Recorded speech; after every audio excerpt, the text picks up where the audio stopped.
अगर ये रिकॉर्डिंग तुम्हारे तक पहुंच रही है तो हो सकता है मैं अब इस दुनिया में ना हूं, या फिर शायद मैं अकेली नहीं हूं। 2 दिन पहले यही आवाज बिल्कुल नॉर्मल थी, तो वो तुरंत निकल पड़ी। ट्रेन से उतरकर वो टैक्सी से एक छोटे से गांव पहुंची। शुरुआतपुर। शाम का धुंधलका और दूर से ढोलक की धीमी आवाज। गांव के स्कूल की टीचर इंद्राणी दी उसे लेने आई।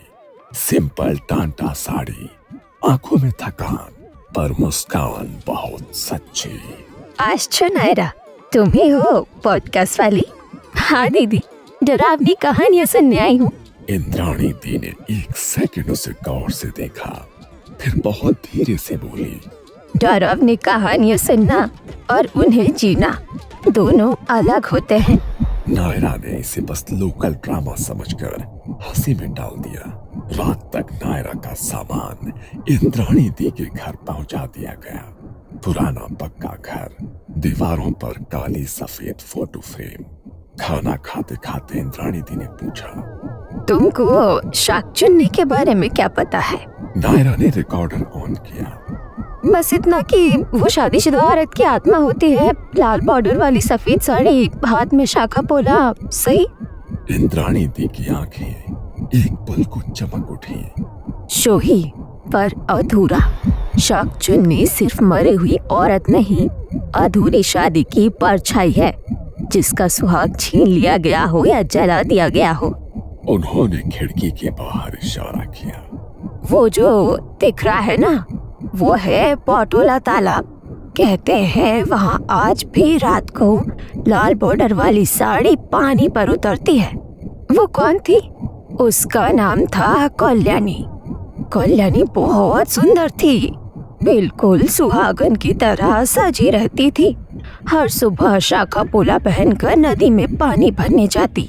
गांव के सब लोग कहते भाग्यवान है, अच्छा घर मिला है।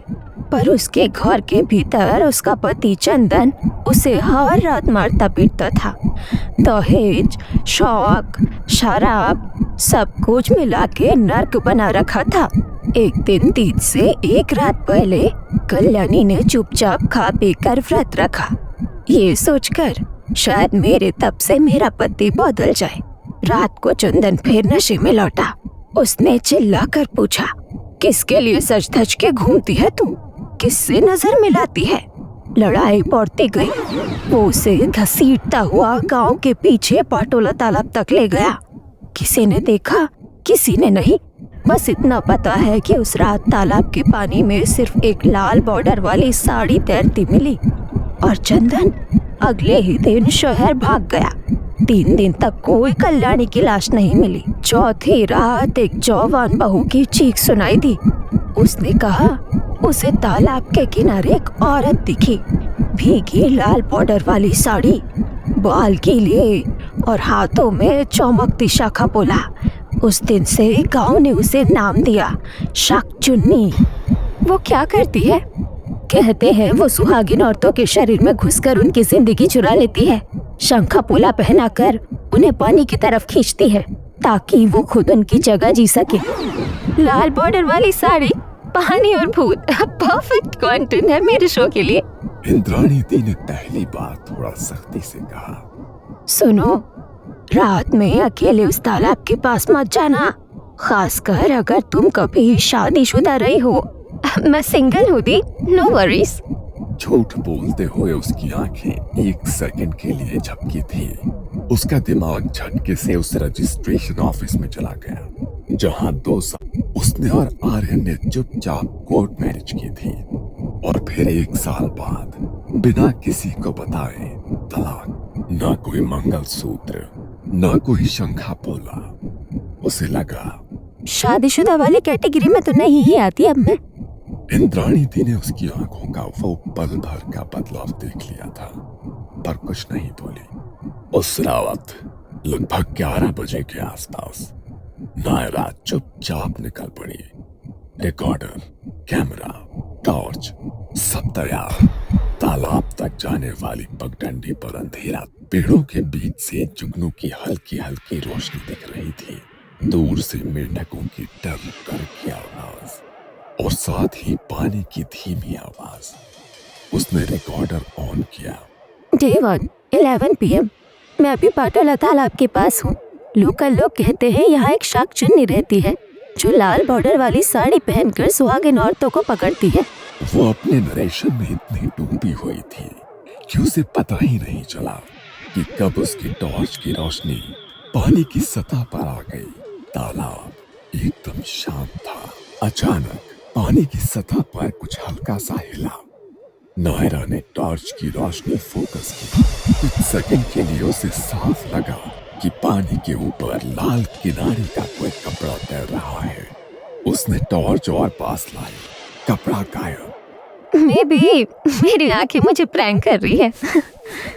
उसी समय पीछे पत्तों पर किसी के चलने की आवाज आई, धीमी, साड़ी के खिसकने जैसी।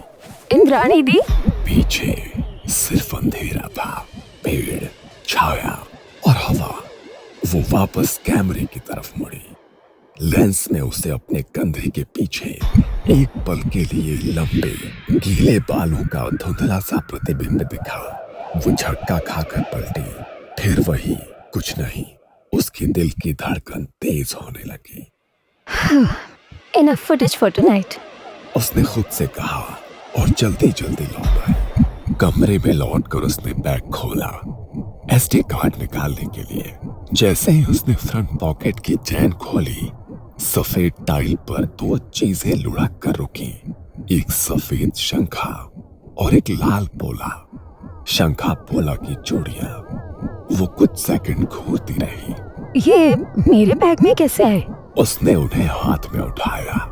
चूड़ियां हल्की सी ठंडी थी, जैसे अभी अभी पानी से निकाली गई हो। उसी समय दरवाजे पर दस्तक हुई। इंद्राणी दी ने अंदर झांक कर देखा और तुरंत उसकी हथेली ऊपर नजर गई। उनका चेहरा एकदम सफेद पड़ गया। ये तुम्हें कहाँ से मिले? मैंने तालाब से लौटकर अभी बैग खोला, खुद ही थे पॉकेट में। आपके है क्या? इंद्राणी दी ने बिना जवाब दिए तेजी से आगे बढ़कर उसके हाथों से चूड़ियां छीन ली, कपड़े में लपेटी और दीवार पर रखे हुए छोटे से देवघर के पास रख दी। तुमने कहा था तुम सिंगल हो। मैं थी शादीशुदा, अब नहीं हूँ। पर ये सब इरेलेवेंट है ना? इंद्राणी दी की आंखों में अजीब सा गुस्सा और डर मिला हुआ था। शाकचुन्नी के लिए इरेलेवेंट नहीं है। उसके लिए तुम अभी भी कभी की हुई सुहागिन हो। तुमने वादा तोड़ा है नायरा, अपने बारे में और उससे भी। उससे कौन? जो पानी में रहती है और जिसकी चूड़ियां अब तुम्हारे हाथों में थी। रात उस कमरे में अचानक बहुत भारी लगने लगी। उस रात नायरा को नींद बहुत देर से आई और जब आई तो सीधे तालाब के किनारे वो सपने में खुद को देख रही थी, लेकिन साड़ी में, सफेद साड़ी, लाल बॉर्डर, बाल तेल लगे हुए, पीछे की चोटी, मांग में सिंदूर। वो पानी में खुद का चेहरा देखती है, पर चेहरा उसका नहीं, किसी औरत का, कल्याणी जैसा। पीछे से एक कर्कश आवाज सुनाई देती है। किसके लिए सज धज के घूमती है तू? मैंने कुछ नहीं किया, वो मैंने व्रत रखा है तुम्हारे लिए। चंदन उसे बालों से पकड़कर घसीटता है। उसकी चूड़ी टूटती है, पानी की सतह काली दिखने लगती है। अचानक सपने का एंगल बदल जाता है। अब वो ऊपर से देख रही है। वो देखती है कि एक लाल सफेद साड़ी वाला शरीर पानी में धकेला जा रहा है। हाथ ऊपर की तरफ उठे हैं, उंगलियों में शंखा पोला चमक रहा है। जैसे ही शरीर में पानी समाता है, तालाब की गहराइयों में एक और चेहरा खुलता है, पीला, सूजा हुआ, पर आंखों में सिर्फ एक शब्द, धोखा। तू भी धोखा देगी। एक आवाज सीधे नायरा के कान के पास आती है। तू भी कहेगी मैं सिंगल हूँ, जबकि तेरी मांग में कभी सिंदूर पड़ा था, जब तूने कभी फेरे नहीं लिए पर कानून के कागज पर पत्नी लिखवाया था। नायरा नींद से झटके से उठ बैठती है, गला सूखा हुआ, माथे पर पसीना, कमरे के कोने में उसे लगा जैसे किसी की सिलुएट खड़ी है। लंबे बाल, थका हुआ सिर। उसने टेबल लैंप ऑन किया। कोना खाली था। दीवार पर घड़ी ने 3 बार टन टन किया। रात के 3 बजे। अगले दिन इंद्राणी उसे मंदिर ले गई। पुजारी हराधन पंडित जी, ये शहर से आई है कहानियां रिकॉर्ड करने, शाक चुन्नी के बारे में सुनने। कल रात पटोला तालाब के पास भी गई थी। रात में कंटेंट के लिए जाना पड़ा, पर मैं सेफ हूँ। शंखा पोलो देखे तुम्हें? हाँ, मेरे बैग में।